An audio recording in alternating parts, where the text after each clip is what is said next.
அப்படியே சாப்பிடலாம். இந்த ட்ரை ஃப்ரூட்ஸையும் நட்ஸையும் நம்ம தொடர்ந்து எடுத்துக்கும் போது நம்மளோட டைஜஷன் வந்து நல்லா சூப்பராக நடக்கும். பிரெயின் பவர் வந்து பூஸ்ட் ஆகும். இன்ஸ்டன்ட் எனர்ஜி நமக்கு கிடைக்கும். ஹார்ட் ஹெல்த்தை வந்து இம்ப்ரூவ் பண்ணும். வெயிட் லாஸுக்கு ஹெல்ப் பண்ணும். ஸ்கின் க்ளோ ஆகும். ஹேர் க்ரோத்தை வந்து இம்ப்ரூவ் பண்ணும். பிளட்டை வந்து இன்க்ரீஸ் பண்ணும். போன் ஸ்ட்ரென்த்துக்கு ரொம்ப நல்லது. இம்யூனிட்டி பூஸ்ட் பண்ணும். கான்ஸ்டிபேஷன் ரிலீஃப் ஆகும்.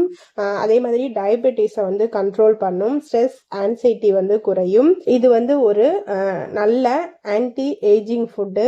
ரெகுலராக சாப்பிட்டீங்கன்னா உடம்பு நல்லா யங்காக இருக்கும். நம்மளோட ஸ்கின் வந்து நல்லா வந்து ஒரு க்ளோ கிடைக்கும். சிறியவர்கள்லேருந்து பெரியவர்கள் வர இந்த ட்ரை ஃப்ரூட்ஸையும் நட்ஸையும் வந்து சாப்பிடலாம்.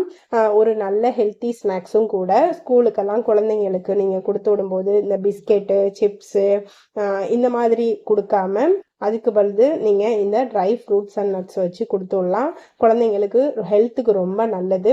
அதே மாதிரி அதிகமாக சாப்பிட்ற கிரேவிங்ஸ் இருக்கிறவங்களுமே வந்து ஏதாச்சும் கடையில் போய் வாங்கி சாப்பிட்டுக்கிட்டே இருப்பாங்க. அந்த மாதிரி பழக்கம் உள்ளவங்க அதை தவிர்க்கிறதுக்கு ஒரு சின்ன டப்பாவில் இந்த ட்ரை ஃப்ரூட்ஸ் அண்ட் நட்ஸை வந்து போட்டு வச்சுட்டு நீங்கள் வந்து உங்களுக்கு எப்போல்லாம் பசி எடுக்குதோ அப்போல்லாம் இதை சாப்பிட்டாலும் நம்ம வந்து அதிகமாக வந்து கடையில் சாப்பிட்றத வந்து தவிர்த்துக்க முடியும். ஸ்நாக்ஸ் வந்து அன்ஹெல்தி ஸ்நாக்ஸையும் நம்ம அவாய்ட் பண்ண முடியும். ஓகே, இந்த டிப்ஸ் எல்லாம் நான் சொன்னதெல்லாம் உங்களுக்கு கண்டிப்பாக பிடிச்சிருக்குன்னு நம்புகிறேன். பிடிச்சிருந்தா என்னோட வீடியோவுக்கு ஒரு லைக் பண்ணிவிட்டு என்னோட சேனலை சப்ஸ்கிரைப் பண்ணி இந்த வீடியோவை உங்கள் ஃப்ரெண்ட்ஸ் அண்ட் ஃபேமிலிக்கு ஷேர் பண்ணிக்கோங்க ஃப்ரெண்ட்ஸ். தேங்க்யூ, பாய்.